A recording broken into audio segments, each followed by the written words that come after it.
al curso Historia Jurídica de Guatemala. Hoy vamos a tratar el tema de la semana número 8. Va a versar sobre la Constitución de Bayona. Objetivos. Objetivo general. Asegurar que el estudiante domine los contenidos programáticos de esta asignatura al aprobar el curso. Y como objetivo específico, contribuir a que el estudiante de la Universidad Rural de Guatemala profundice la historia de la Constitución de Bayona. Bueno, pues entremos entonces a ver lo que es la Constitución de Bayona. Fue una carta otorgada promulgada en la ciudad francesa de Bayona, por eso es su nombre, es una ciudad francesa, el 6 de julio de 1808 por José Bonaparte, hermano de Napoleón Bonaparte. José Bonaparte fungía en ese entonces como rey de España. Y también fue inspirada esta Constitución de Bayona en el modelo de Estado constitucional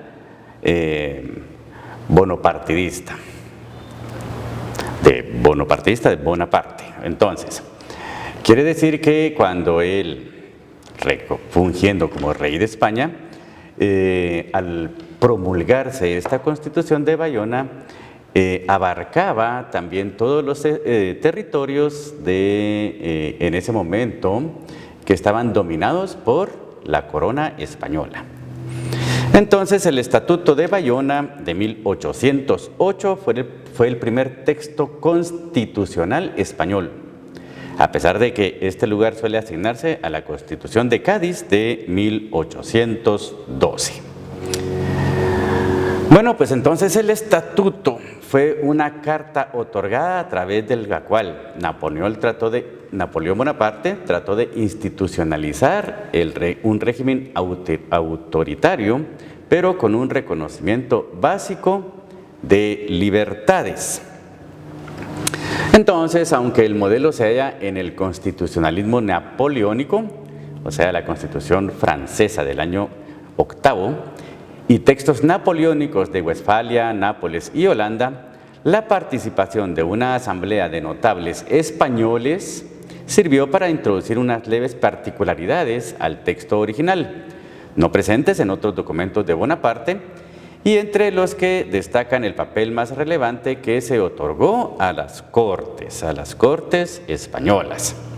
Entonces, Constitución de Bayona, 1808. Este es el preámbulo de esta Constitución de Bayona, en donde, habiendo oído a la Junta Nacional congregada en Bayona de orden de nuestro muy caro y muy amado hermano Napoleón, emperador de los franceses y rey de Italia, protector de las confederaciones del Rin, es el río Rin, y así continúa, hemos decretado y decretaremos la presente Constitución para que se guarde como ley fundamental de nuestros estados y como base del pacto que une a nuestros pueblos con nosotros y a nosotros con nuestros pueblos.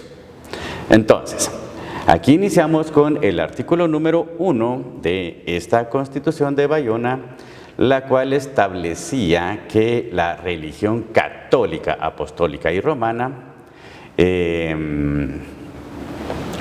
era la religión oficial y no se permitiría ninguna otra en toda España y en todas las posesiones de España.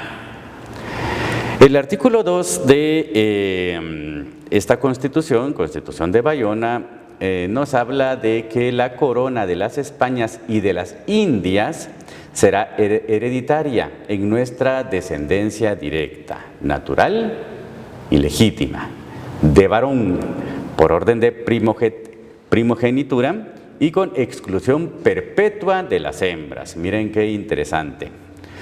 Quiere decir que en ese tiempo, 1808, cuando se promulga esta Constitución que abarca España y todos los territorios bajo dominio español,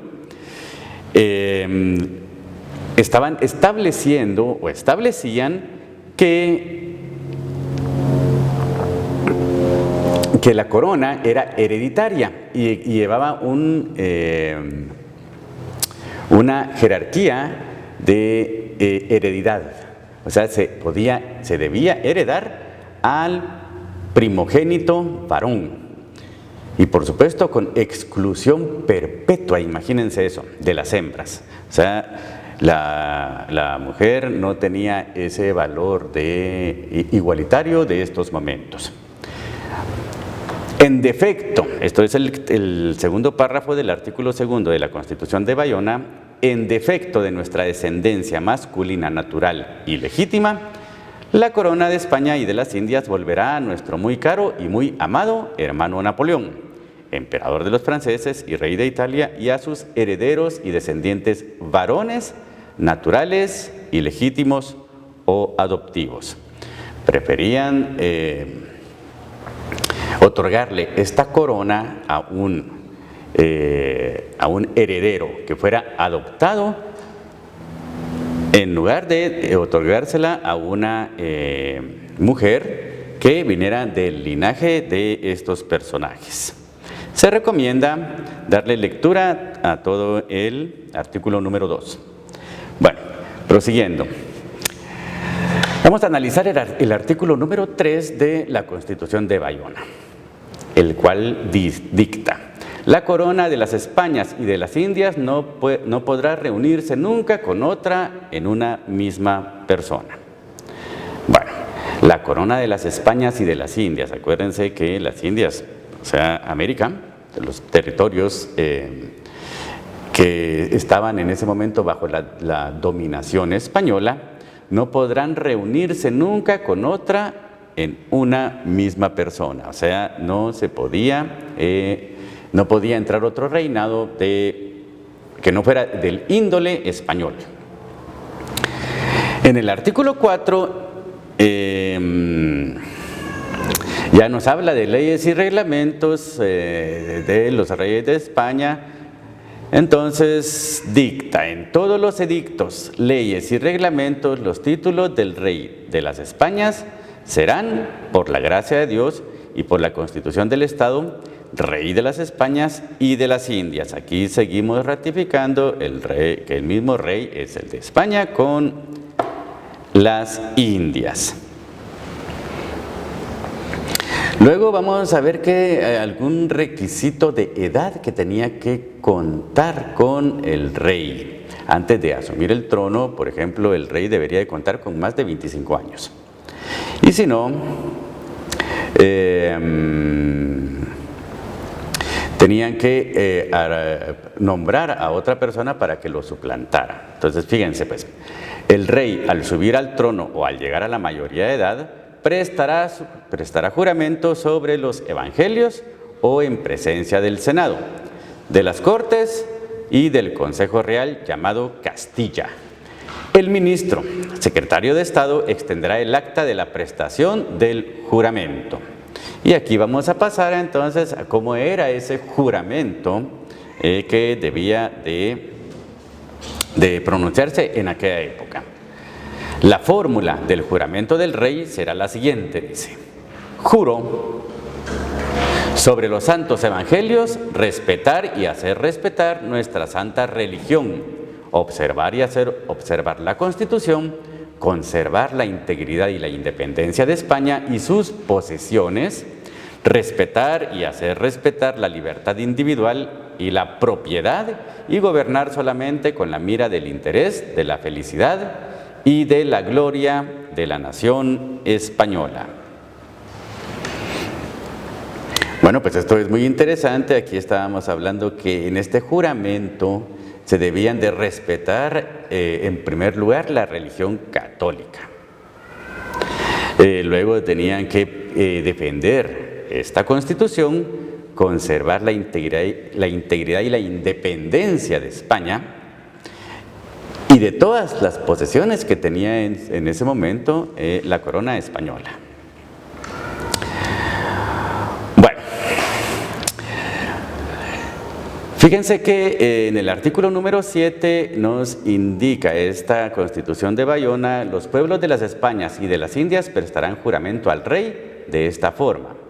Este es otro tipo de juramento: juro fidelidad y obediencia al rey, a la Constitución y a las leyes. Vamos a hablar del regente, que era la persona que suplía al rey si era menor de 25 años, menor de 18 años, perdón. Entonces, será el regente el que hubiera sido designado por el rey predecesor entre los infantes que tengan la edad determinada en el artículo antecedente. Hablamos de esta designación, esto sí necesito que le den una lectura. También nos habla de que si la causa de la menor edad del infante más distante del trono en el orden de herencia recayere en la regencia de un pariente más próximo, éste continuará en el ejercicio de sus funciones hasta que el rey llegue a su mayoría de edad. Bueno, pues hablamos y tenemos otras situaciones de los regentes en los artículos 13, 14 y 15. Y vamos a pasar, le tienen que dar lectura a toda la Constitución de Bayona.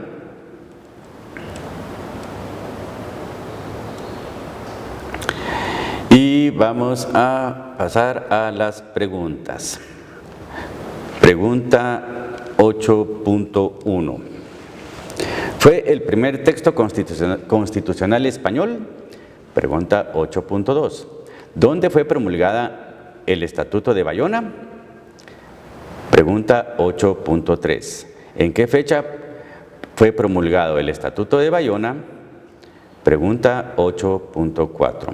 ¿Qué artículo de la Constitución de Bayona dicta: la religión católica, apostólica, romana en España y en todas las posesiones españolas será la religión del rey y no se permitirá ninguna otra?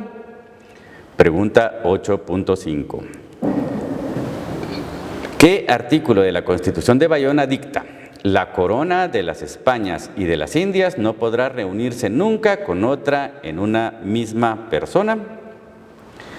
Pregunta 8.6. ¿Qué artículo de la Constitución de Bayona dicta: el ministro secretario de Estado extenderá el acta de la prestación del juramento?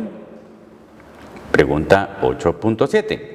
¿Qué artículo de la Constitución de Bayona dicta: el rey será menor hasta la edad de 18 años cumplidos? Durante su menor edad habrá un regente del reino. Pregunta 8.8. ¿Qué artículo de la Constitución de Bayona dicta: de la renta con que está dotada la corona se tomarán la cuarta parte para dotación del regente? Pregunta 8.9. ¿Qué artículo de la Constitución de Bayona dicta: la regencia no dará derecho alguno sobre la persona del rey menor? Pregunta 8.10. ¿Qué artículo de la Constitución de Bayona dicta: todos los actos de la regencia saldrán a nombre del rey menor? Muchas gracias por su atención.